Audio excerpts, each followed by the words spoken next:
So Alex, welcome to the Melbourne Jewish Book Week. Thank you for your time and thank you for providing us with such a absolutely wonderful book that's obviously very close to your heart.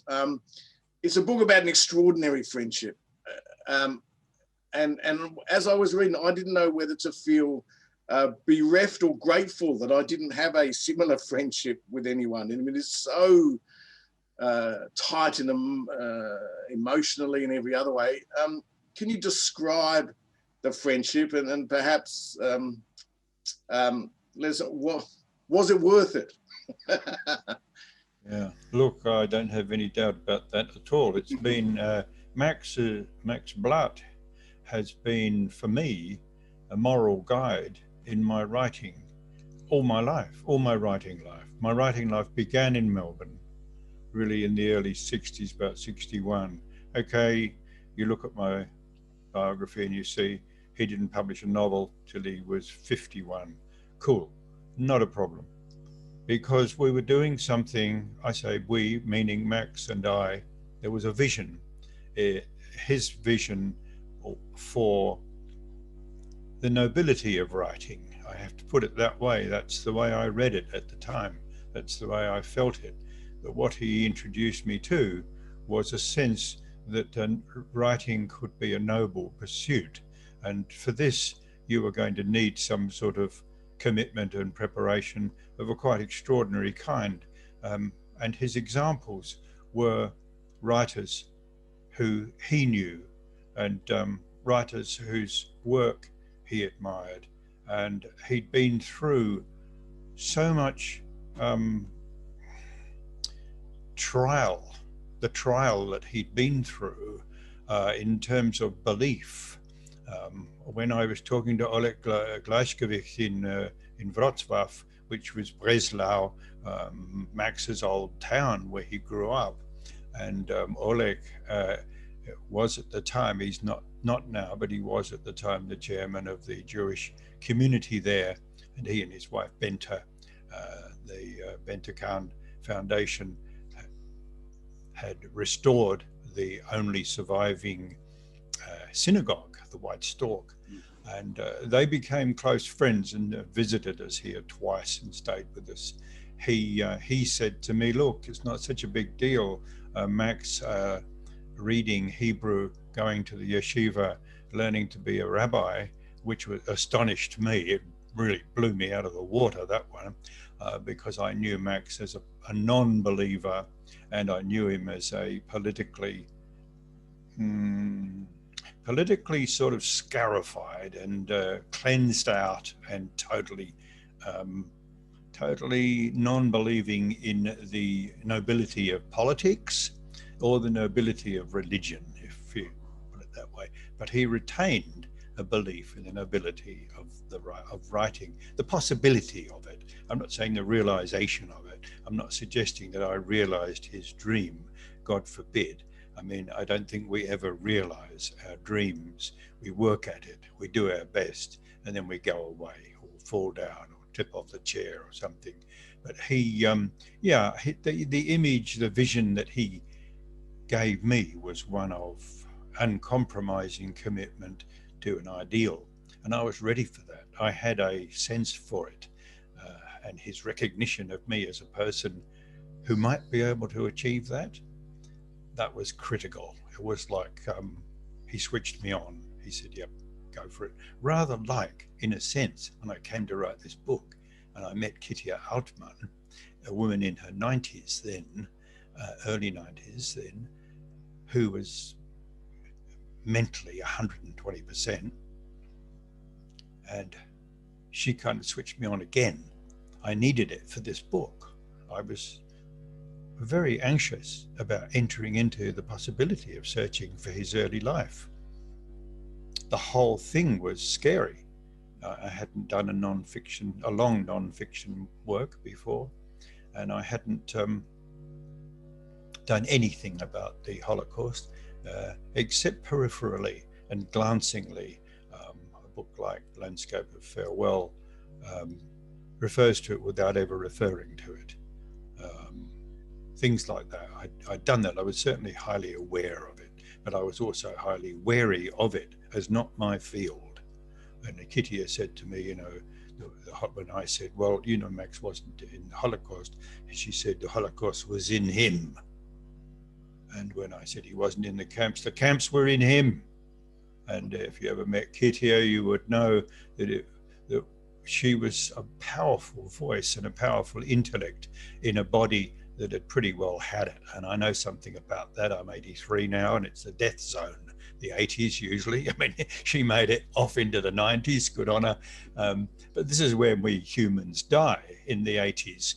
That's where most of us finally go, if we've managed to be fortunate enough to last that long. And thank God I have, or whoever is responsible for these things. Well, there was a reasonable age difference between you, and when you met, you were a very, very young man, and he was considerably older than you. It seemed a sort of an unlikely relationship.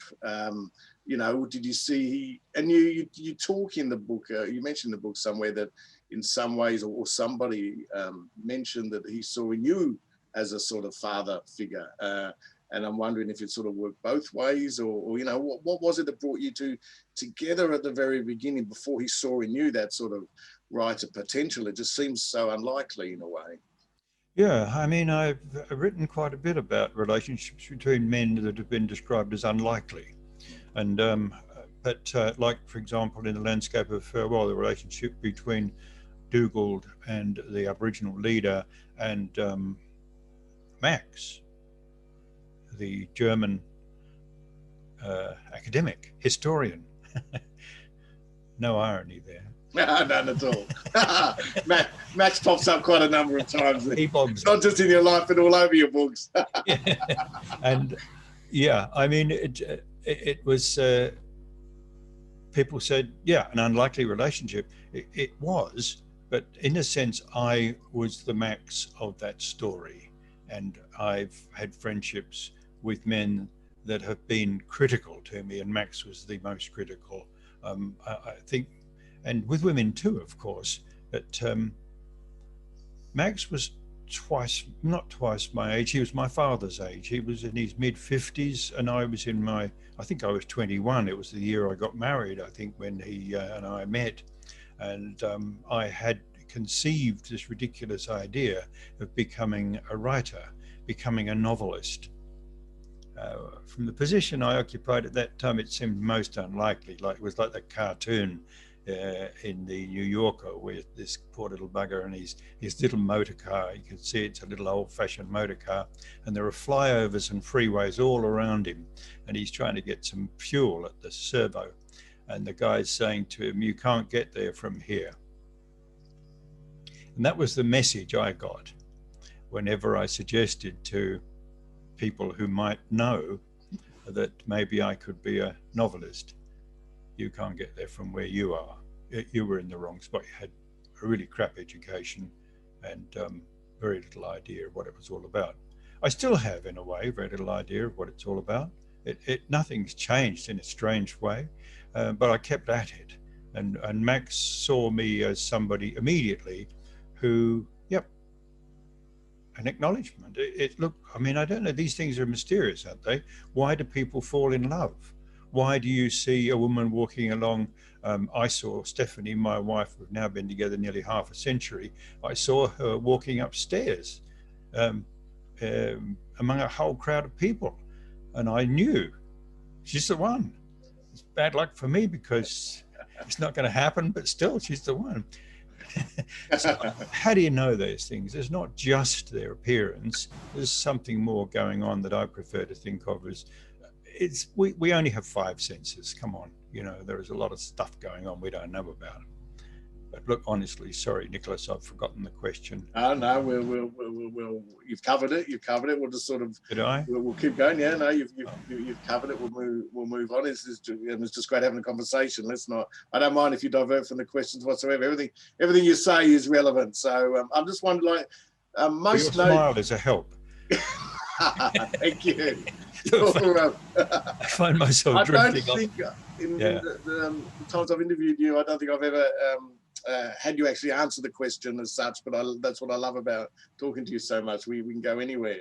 Now, most notably, I mean, you've written, as you said, the Max has appeared in your novels, and most notably in your last one, The Passage of Love, to some large degree. I'm wondering how different it was writing about the real Max in a work of non-fiction as depicting him in a work of fiction. Yeah, I didn't really depict him as a person in fiction. That book, The Passage of Love, was an amalgam both of writing about a response to my need to write about Max and a response to my need to let the reader know who this person was that Max was meeting. I always thought to myself, it's going to seem impossible to understand and it won't make sense if I write a book about Max, who meets this 21-year-old with no education or very poor education, and says, yeah, I think you can be a great writer. Come on, why? What's going on here? So there has to be a bit of history behind it. And the human being who he met that evening in the house at Lucan Street, where he lived with Ruth, his wife, there has to be some sense of who that was, who that young man was. So I began to write a book that dealt also with how I got to the point of wanting to be a writer, where I am now. The book, after all, begins, it's slightly complicated, sorry about that. I can't help these things happening, as you say, drift off the question. But, you know, the beginning of that book begins in the present. It begins with a visit to a prison, and it ends again in the present. But the present is it's the present. The old man that I am now observes the young man then in his struggle to become a writer, to find out how to do it. And when he meets Max, it's an immediate, I don't know what the word is, but it's an immediate acknowledgement of each other. There was what I acknowledged in Max, what I found in Max the first evening I met him, was a sense of a vast, fascinating, rich silence. Not the silence of someone who has nothing to say, not the silence of someone who's half asleep, but the silence of somebody who can't say it given the circumstances that they find themselves in. And to me, it was just utterly fascinating. But that silence went much, much deeper because, and this is what I find extraordinary about your friendship. You had this extraordinary friendship, so close to a man who revealed so little. I mean, I don't know how is that possible? I mean, you talk in the book about discovering that he had brothers and sisters, and you had known this man for 30.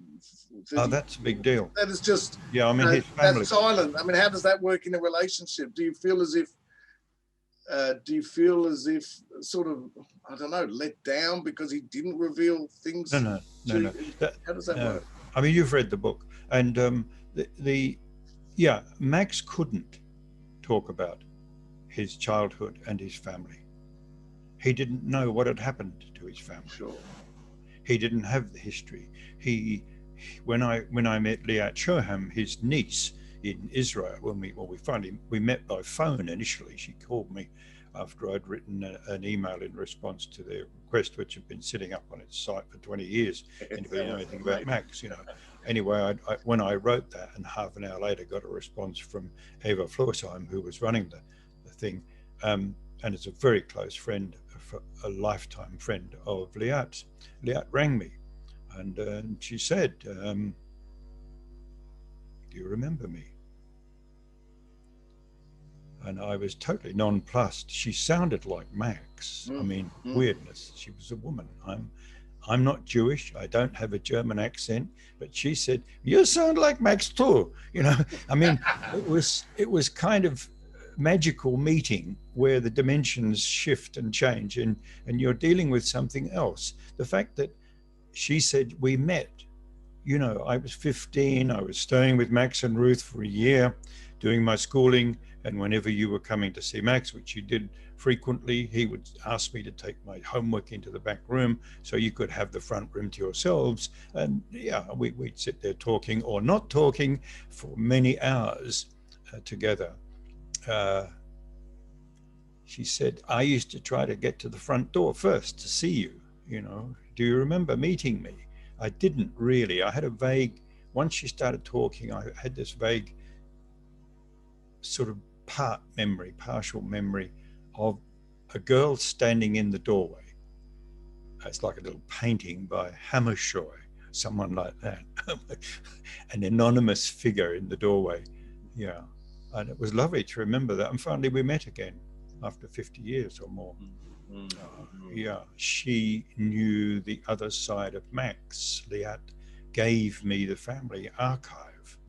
I said, well, you can't give it to me. This is all the original stuff. This has to go to Yad Vashem, where it will be safe and where people, whoever in the future cares to follow this track that I've been following, or for some other reason cares to follow it, will be able to find it intact. Much of it was in a state of well-worn kind of preservation, in that it had been looked at often. Remember those old, you might not be old enough for this, but the blue airmail envelopes. Oh, you do. I'm Okay, well old enough. Got aerograms. I remember writing them to my parents. Yeah. I tell my kids how in those days, forget social media, you used to write a letter on the blue aerogram, and it took a week to get to the other side of the world, and then you get a week back, and then there's 2 weeks of silence. Absolutely. Fragile paper. Very, very. The lightest possible paper, because they were frightened of overloading the planes, I suppose. I've still got a box of them, actually. Heavy quality paper. But some of those letters, and they're all written in German, and there were all, many of them on those aerograms, and they'd been opened and closed so often that they were ready to fall apart. So we made photocopies, one copy for her and her family, and one copy for me to continue on with examining once I got home here in Castlemaine. Did your view or your views of Max change in any way through writing this book and making these discoveries as you went along, not just factual discoveries, but also talking to people who obviously knew him in different contexts? Yeah, I mean, Rob Mann said to me, was he the Max? And Rob Mann knows me well, and he has listened to me raving on about Max for years and knowing what I was doing. He said, was he the Max that you thought he was? And I remember the silence in my response to Rob's question. It wasn't an immediate response. I thought for a minute, and then I said, yes, he was. Why was the silence there? The silence was there because there were many surprises, which in the end, as I moved away from having done the book, were a confirmation of that man, a confirmation of what it was that lay in his vast silence, and why was it so interesting? Why was it so inviting? Why was it so fascinating? I mean, I guess for many years, what I saw was this landscape behind Max, and it was in kind of monochrome. And these are from what he told me about his life and his family were what he was able to tell me. It was difficult for him to talk about it. I never asked him about it. He would say, we'd be sitting by the fire down at Araluen where I had a farm, and we would have had a silence for quite some time. And then he'd say something like, there are examples of this in the book. Do you want to know what anti-Semitism is? You know, and then he would tell me a story which illustrated for him, the embedded nature of anti-Semitism in Germany and Poland when he was growing up, that it was part of the culture, especially in Poland. So it seems to me, from what he told me. On the left as well? I mean, did he no. give examples? Did you I mean, find evidence of anti-Semitism on the left? any examination of the kind of youth dissidents during the Nazi period, and also, of course, the fact that Germany enjoyed for many years the strongest, most powerful, well-developed working class organizations in the world, far in advance of anywhere else, far in advance of Australia and England, and that all disappeared. It was begun to be eroded during Weimar, and then it disappeared totally in 1933. And there were no demonstrations in the streets. There was nothing, no response to Hitler taking over. No outward violence, nothing happened. And a number of people who have written of the time are people who were there at the time, and those are my sources. Those are the people who wrote, nothing happened. The streets were empty, except for the Nazis. We've taken over now. And the horror began. Where do we start in answering this question, this response? No. Well, we were talking about anti-Semitism, and before they were talking about how your views of Max may have changed during the book. Yeah, what changed about my knowledge? I mean, when Liat first told me that he went to a yeshiva to train to become a rabbi, I was astonished. I didn't disbelieve her. I believed her. She was just telling me the truth. She wanted the facts as much as I did, and she said, "You know, he went on a condition, and you could never have known this unless you'd known the family." He said to his father, I don't want to be a rabbi, Dad. I want to have a contemporary education. I want to have an education which includes the literature, the philosophy, and the history of Germany, which he was a German, and he was proud of the culture. And his father said, "No, you'll be a rabbi." And his mother said, "Yeah, she'll be a rabbi too." He said, "I'll do it on one condition, and that is that you let the other children, the other kids, my brothers and sisters, have secular educations." And his mum and dad agreed and kind of looked at each other and thought, "Oh yeah, we'll see." I love that part of the book. I loved it. It was almost if he knew what the outcome was going to be. Yeah, and he was totally going to get his way. I was laughing at that. Good on you. Yeah. Well, it's wonderful to have responsive readers who pick up what's going on. I very rarely explain anything, I hope. No, absolutely. Yeah. I mean, leaving it to the reader to read it is so critical, I think. Yeah. I mean, that to me was a shock. Okay, so he knew Hebrew. Yeah. He could read Hebrew. He'd forgotten it, I think, because Liat said to me he only spoke Hebrew to her once. He said something like, "Oh, so it's raining." And he said it in Hebrew. It's the kind of thing you remember. I mean, it's the kind of thing I would remember from having studied Italian. How long ago? Whatever it was, in the mid-60s at Melbourne Uni. Okay, so I know a bit more than that. But it's the kind of phrase you can remember. So it's raining. And she thought, "Oh, Hebrew." She didn't know then. Right. I kind of didn't know, but I kind of knew that he spoke Yiddish because he taught me a Yiddish song.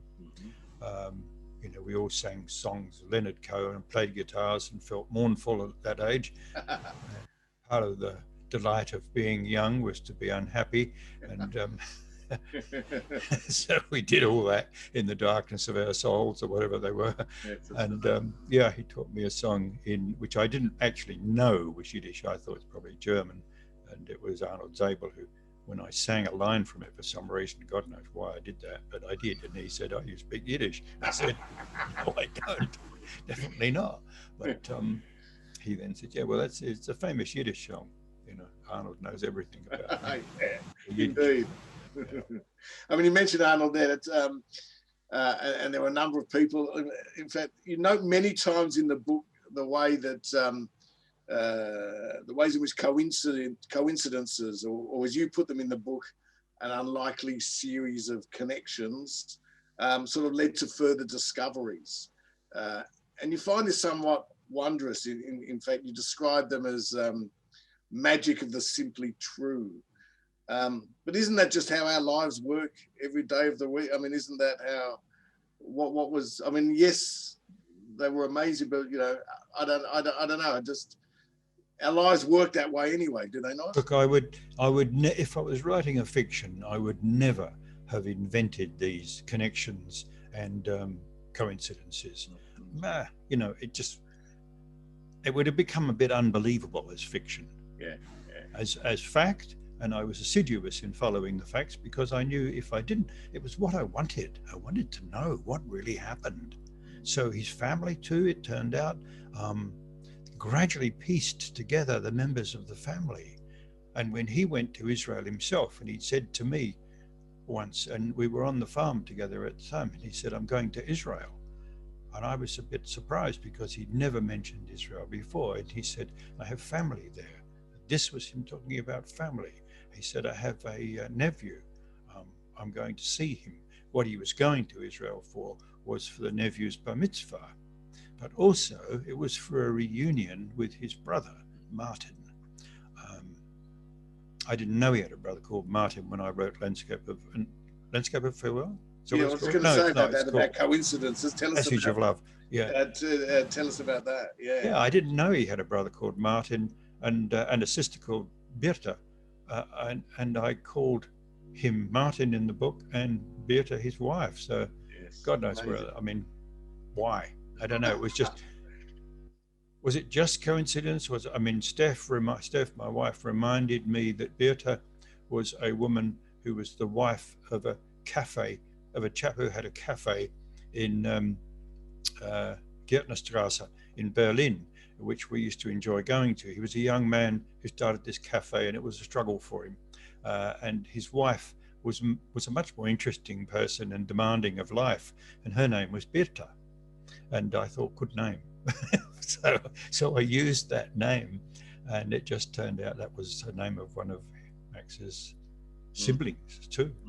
And gradually these things came together. It was that other side of his life that you can't get from reading great works of scholarship on resistance to the Nazis by a younger generation, majority often of whom in these organizations, small organizations, were Jewish.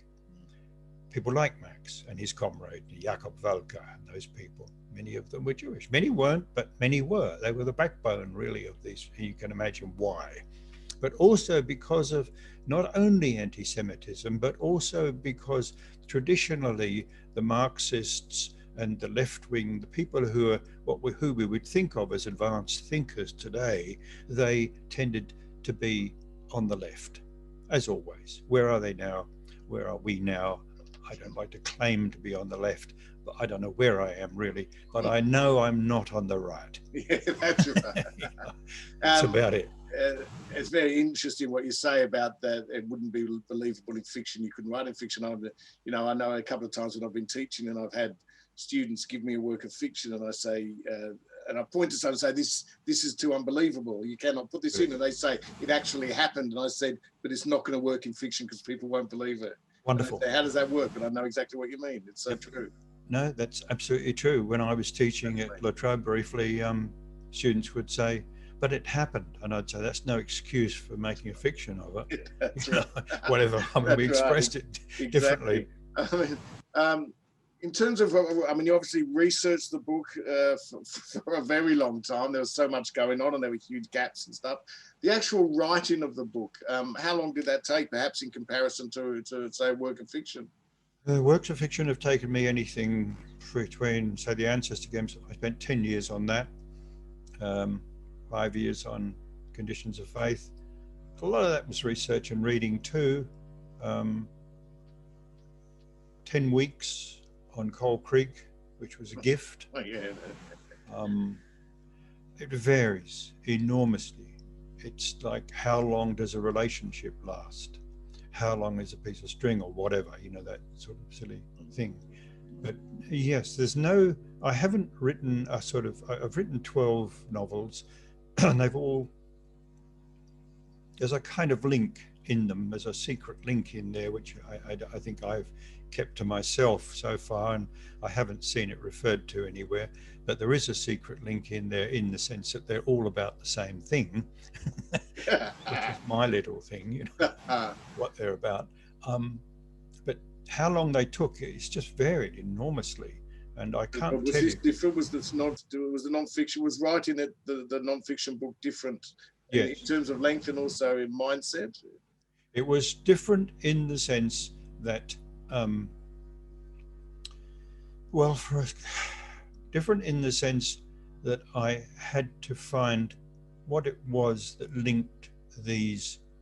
I mean, as you'll remember, the book is in fragments, not chapters. So each fragment has a heading, like, and they're all linked in the story, and they're part of the search. Someone said it's a detective novel.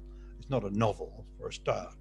All these facts can be tracked down, and the bibliography, the notes, and the names of the people are all their real names, and where they live is where they really live.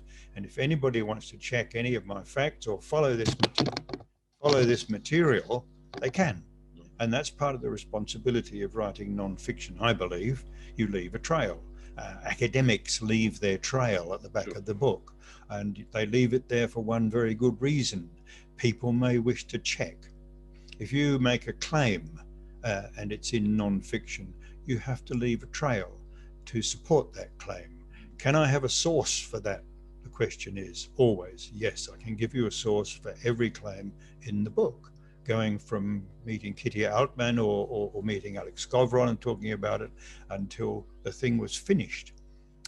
You can follow the same path that I followed, and you can come to different conclusions, obviously, and some of us will be dead by the time you do it, but you can still do it. Whereas in a novel, you can't. In a novel, there is no responsibility for what's claimed. You can claim whatever you like and say whatever you like and say that man is actually a monkey. He was a man in room 3. In room 4, he's a monkey. What sort of monkey? I'll tell you in a minute. But you can say those things and people will go along with you because they trust you. They trust you going somewhere. And in a sense, every book you write is an act of faith in that sense. Is this going to... My father, if we said to him, tell us a story, Dad, he never looked vague and said, oh, I can't think of anything at the moment. He said, your mother's apron, or the table, the dining table. He began with something in the room that was there with us, and he didn't know where it was going, and we didn't either. And that was what engrossed us, because we knew sooner or later some unexpected connection would be made. He'd have to do that before we'd all go to bed. You know, the unexpected connection was always the exciting moment when you felt, oh, right, so that's it. That's true of this book, of Max, because I write it from the point of view of knowing only what I knew at that stage of the book. I then begin, I don't know, I mean, of course I knew at the beginning when I began to write it. Sure. I knew the end. I knew I'd met Liat. I knew we'd been to Chaudmont-Gorat. All that had happened. I knew about his family. I knew their fate probably better than anybody had known it in terms of an organized piece of knowledge. That's a great point. And now that you mentioned it didn't occur to me. Of course you knew it before you wrote it, but reading it, it doesn't come across like that at all.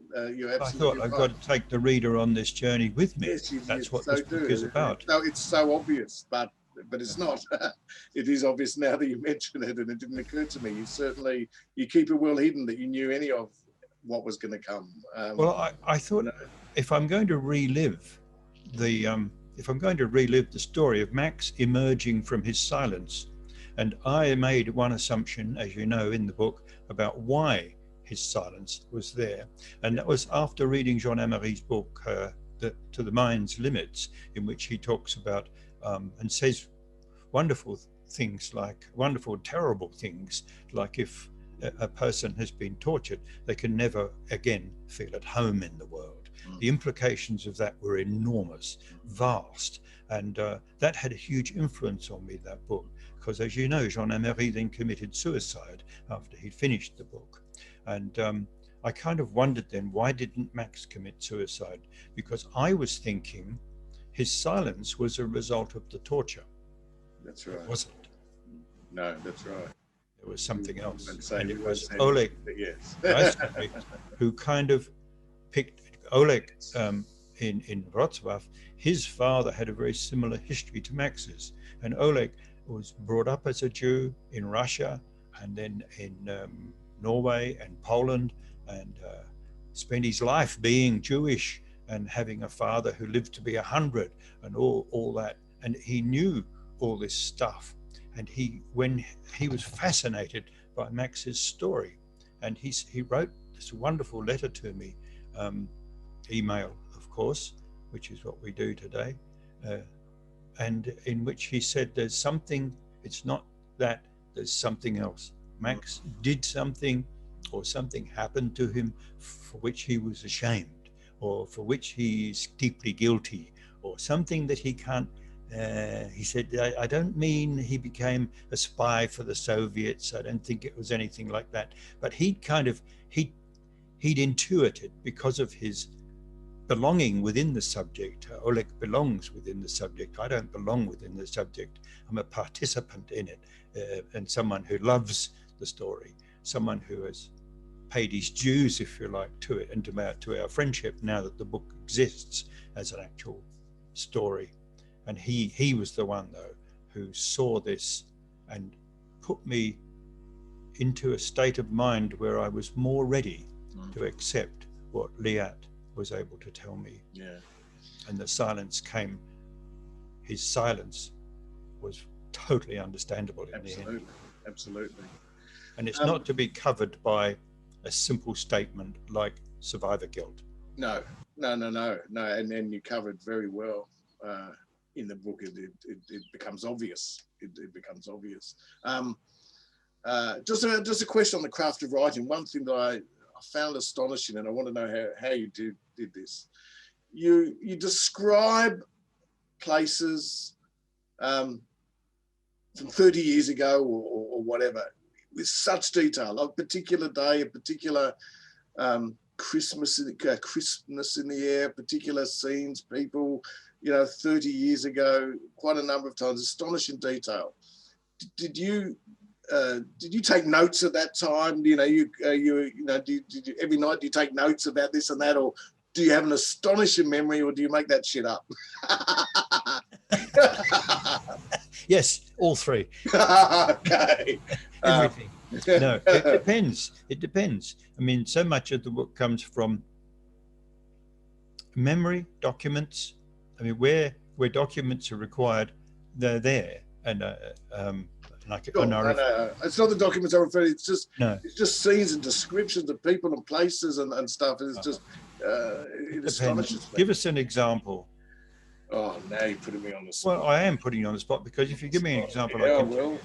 real answer. Otherwise, I'm just speculating. No, I will try and find. But if you obviously don't make notes. Okay, well, here we go.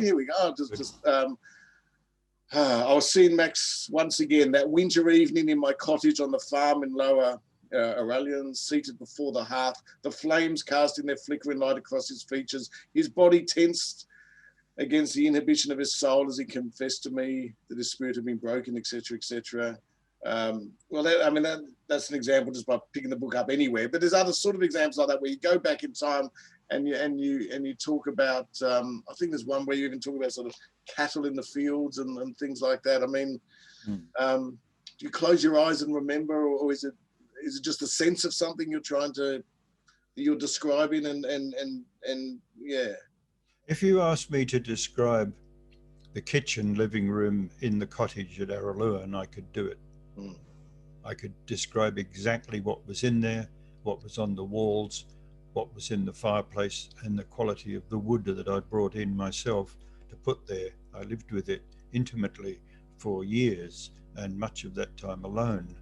Max was a visitor who came into the sort of solitariness of my existence at that stage. And, there were other people too who helped me to survive that in a way. But I have a very vivid memory of those things.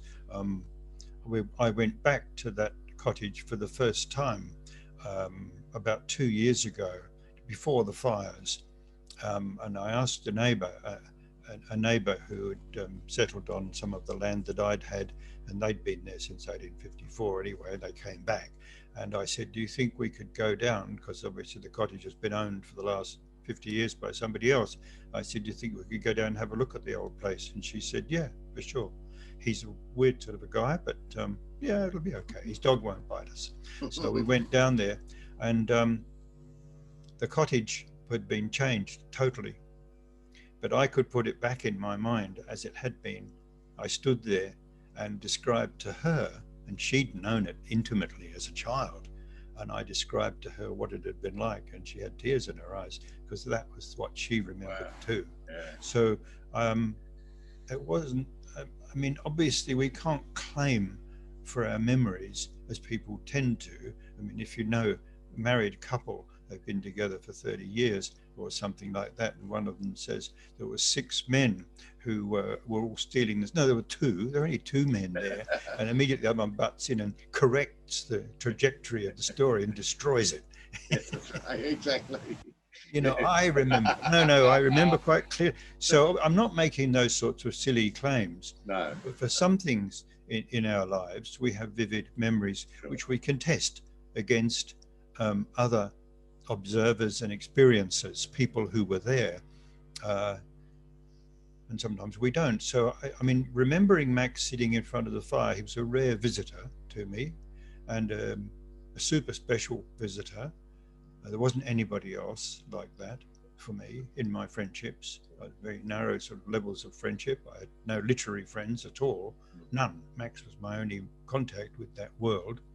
And it was when he came to see me, this is not in the book, but he would go from Melbourne by train to Goulburn. And in Goulburn, he would get a taxi. And I always said, "I'll come and pick you up. I'll come to Melbourne to pick you up." No, I don't want to do that. And he would arrive by cab up on the road outside the farm. And there was a track that led down from the road up ahead, up above me in the edge of the forest. And the track led down to the farm. He insisted on arriving at the farm as himself, getting there without me helping or intervening in any way. God knows what the taxi cost him. It's a long way. But he would then walk down the road, and my dog, Blue, I invented the name Blue for the dog because he was a blue dog. Wow, what an imagination. Never put that in fiction, would you? I mean, people would feel sorry for you. But Blue would know that it was Max. This is not in the book. And he would look at me and say, "All right?" And I'd say, "Yeah, go on then." And he'd go up and he'd accompany Max down the road. I find it very emotional talking about this because, and I'm not sure why, but it just, the dog knows. Dogs have other senses that we don't have. And Blue would always ask me, "Will I go and meet your friend?" And they would come down together, the two of them. Beautiful. Perhaps I should have put it in the book. There's another book there for you. Another one. You can call it Blue. The Adventures of Bluey. Oh, the stuff you leave out, you have to leave it. Well, your this story, you know, the pursuit of Max, if you like, took you to Israel. What were your impressions of Israel? Beer was really good. Gold Star's quite a nice beer. On a hot evening, sitting there looking out at the Mediterranean and the people on their electric scooters and things. Yeah, look, I'd go back at an absolute blink. We're hoping to get a Hebrew translation and also publish in English in Israel. I mean, our friends there say, "Everybody wants to get this book. Where can they get the book?" And I say, "Relax, steady, take it easy. It's happening. It's slowly happening." And I have very good friends there, as well as Max's relatives. Yeah, I know. I thought it was wonderful. I loved it. We were told by a dear friend who was Jewish, and I may as well tell you who it was, Fiona Harari, who is an author and a journalist in Sydney, and have been a wonderful supporter with this book, and one of the people who gets into the book and becomes part of the book. And change the course of things quite dramatically, yes. Absolutely. Wonderful help in every way, and a participant in the story. And she said before we went to Israel, you won't like it. Everybody's rude and aggressive and all that, you know. Didn't find any. It's like this business of New York we were talking about before you began recording, where you go to New York and you find all these gracious people who are not in your face, who step out of the way and say, sorry, excuse me, you know. And no, I mean, we didn't find anybody who was being rude or in your face or jumping the queue. The closest we got, I suppose, was an Arab boy. Late one night, I'd have to reconstruct the whole thing, which would take me the rest of the day. But Steph and I were late getting home, and we were in an Arab town, and we were there with friends from America, Ron and Ines Sharp. And I don't know, it just got very late, and it was kind of 11 o'clock, or for us, that's late, we're old. And there was a cafe open in this square. I can't remember where it was. Steph, if she were here, would know the town. She would remember the town. We thought, oh, let's go and get a drink. We just both felt like having a cold beer. And we go into this cafe and say, we get a couple of beers. We thought, well, we'll take them home, take them back to where we're staying. And the guy said, we maledetto del profeta, you know, it's cursed by the prophet. It's alcohol stuff, you guys. You'd be better off if you didn't drink. And he was very nice, lovely. He said, have a Coca-Cola or something. We have that. We don't have any beer. We said, oh, okay. We could get some over there. He said, no. He said, they're I said, oh, okay. And then he said, by the way, welcome to Israel. And laughed, and it was good. And then his son came in, and he said, giving us a glare, most unfriendly look, welcome to Palestine. We didn't say anything except good night. And Ron, just another little story, very small story. Ron bought a shofar, okay, ram's horn. And he and I and Ines, I made a video of this so I can prove it. There's a video of him doing this. We're in an Arab town. It's the same one. Earlier in the day, it's lunchtime. And we're sitting up there on this little sort of crest where there's coffee and stuff. And he gets out the shofar and he talks about the history of the shofar and when you blow it and why you blow it and all that kind of thing. Bring the people together. And the enemy are coming quick, blow the horn. And he then blows it. Struggles to blow it. Finds finally that he can get a squeak and a burp out of it. You know. And it's going on describing all this in a very serious manner. It's hilarious. I sent it to him and he said, we've been laughing for a week. Am I really that funny? He's hilarious. But the thing was, there he was, surrounded by Arabs, and he's blowing the bloody shofar. For God's sake, you know, it's like Oleg wearing his kippah in the street in midnight, and there are just boys hanging around on the corner. And I say to him, by the way, you've still got your kippah on, and he says, yeah, I'm just testing that.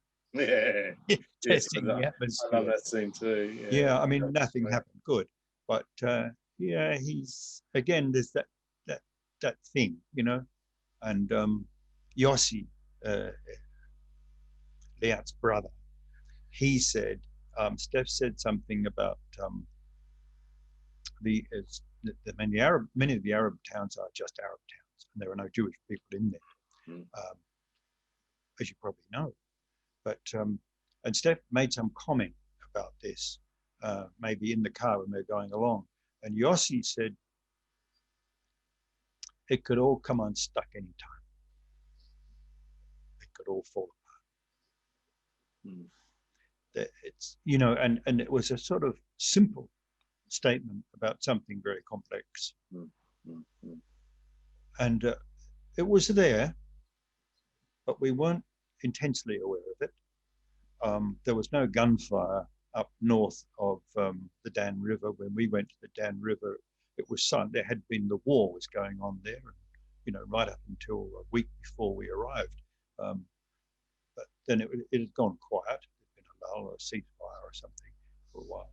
So, but normally they could hear the guns firing from where they were. So, You also mention in the book the assistance. what did I think of Israel? Yeah, I mean, it's a start. Yeah. I've been there once. I meet some rude people next time. We can live in hope. We can live in hope. You mentioned in the book the assistance you got from a number of Jewish organisations, particularly here in Melbourne.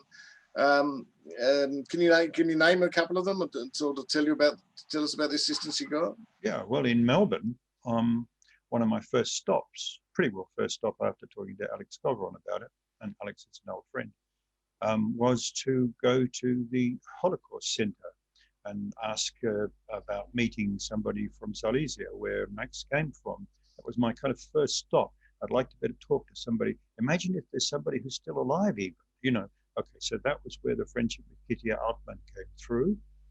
The other thing was the library. Of course, I went to the library, began to look at what sort of holdings they had, and maybe there's something very specific here that can relate to Max. And the librarian there, who's still the librarian there, Julia Reichstein, and she's also, I think, in charge of research. Without asking me, would I like it, etc., she employed a part-time research officer, research assistant, to scour the World Archives for me. And he came up with the most amazing results. So it was this kind of willingness, not only willingness, but an eagerness to help that was just absolutely wonderful. What a relief. Wow. You know, when you're writing novels, I mean, for me anyway, I've done a lot of research with my novels, but it's different. It's a different kind of thing. You're not, I mean, I was really this beginner. I was an outsider. I was asking for help to find out about this story that was kind of, okay, and I hadn't quite realized the intensity of the business of, like, Zachor. Remember people, remember them, don't forget. Now, of course, I fully understand all that now, but at the time, it was not in focus for me. But here I was, this outsider coming in here, and Max wasn't a member of the Jewish community in Melbourne. He was unknown virtually, except to Jacob Rosenberg, who said he played chess with him once. And we had a few, I mean, Jacob was a good mate, and we had a chat about Max, and Jacob said, oh, you knew him much better than I did. And I said, but you knew him better than I did in other ways. And we realized we both knew different Maxes in different situations. But yeah, well, so the Holocaust Centre in Melbourne has been and continues to be an enormous support. Julia, I sent a couple of copies of Max, one for Julia, one for the research guy, and one for the Holocaust Centre itself. And Julia put them on display with beside Kitty Altman's wonderful book, Memories of Ordinary People, which is have you read it? No, I haven't. Read it. It's a great book. It's a great book. It's just unique and powerful. So that was the beginning help. There were different people, individuals who I approached. Everybody wanted to help. And in Poland, I mean, Polin, the museum wasn't fully open when we went. It was just opening. It was kind of half open, but the archives weren't available. But archives, yeah, Ringelblum in Warsaw, they've been enormously helpful. They found the first information for me on where he'd lived. Once I had where he lived as a child. Once I had that, he lived on Fischergasse, in Breslau. And once I had that, I mentioned it to a friend in Poland, and he immediately, I'm a bit slow at thinking about these things, but he immediately sent me a photo of that building that he found on the web. Just finally, I mean, there are lots of others. Sure, and you mentioned them all in the obvious ones. You mentioned them all. You're very generous at the end of the book by acknowledging everything and everybody, and well, which is wonderful, as you say. That's part of writing non-fiction. That's wonderful. Yeah. I mean, my daughter said that the acknowledgements is like another chapter there. Oh, it was funny. I'm reading the book. I'm going, when I was reading, I'm going, I've still got a long way to go, and and then the book suddenly finished, and there were still 30 pages of acknowledgements and bibliography, which is great. Which is essential, I think. Yeah, if absolutely. You're going to, I mean, it was part of like I mean, as you know, we finished up being like a family that went to Israel together. Absolutely. Finished up a whole bunch of us right. landing on Liat. And just finally, I get the sense, I could be wrong, I get the sense now that you've got this book out of your system, which was obviously with you for a very long time, I just get the sense, which I never believed before, that you could happily put the pen down now. Is that true? Could you happily retire from writing now that you've got this out of the system, or there's still this need or urge? Well, the book is another fragment. It's not the end. I mean, it's another beginning. It's another fragment. It's not. It doesn't settle anything. It's part of. I'm now very aware of the fact that it's part of this world community of people searching for the facts. It's just made a little contribution to that, if you like. And for Liat and her family, Kieran and Oded and their children, it's important because Max was a beloved uncle and a hero to them too. Liat and I are the only two people, as far as I know, in the world who still exist, for whom Max was a hero, who was a moral guide to us, who was somebody whose values we look to shape our own course. And that is so important to all of us, whoever those people are in our lives, and to link with Liat in the end in that way.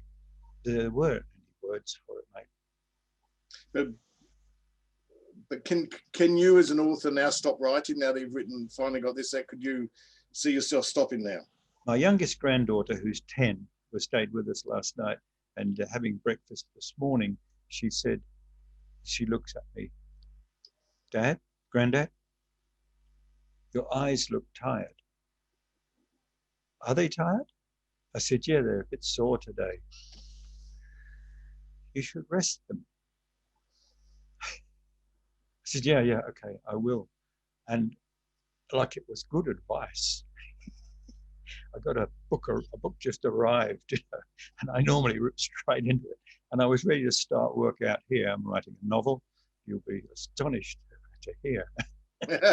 Yes, I am.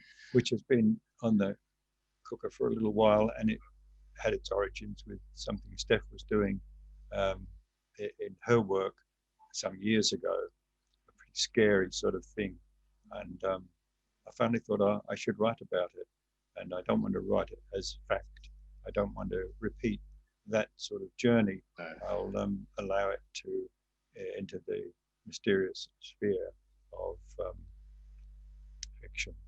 Well, I look forward to it. But I don't know. I mean, you know, I've always said I'll keep doing it till I fall off the chair. But I think the other thing is too that you wear out, and there are bits of me that are worn out and that need resurfacing, or I need a new. What is it? Whole things. It's been a pleasure, Alex, talking to you about this wonderful book, and I urge everyone to go and get it and read it, because it is. I mean, it's not just about Max. It's obviously about you, but it's also about the Jewish people. It's about experience. It's about so much. It's about humanity. There's so much in it, and I think. Well, you've made a conversation of it. Well, thank you. Not an interview. It's been, I forgot we weren't together. Yeah, that's great. That's great.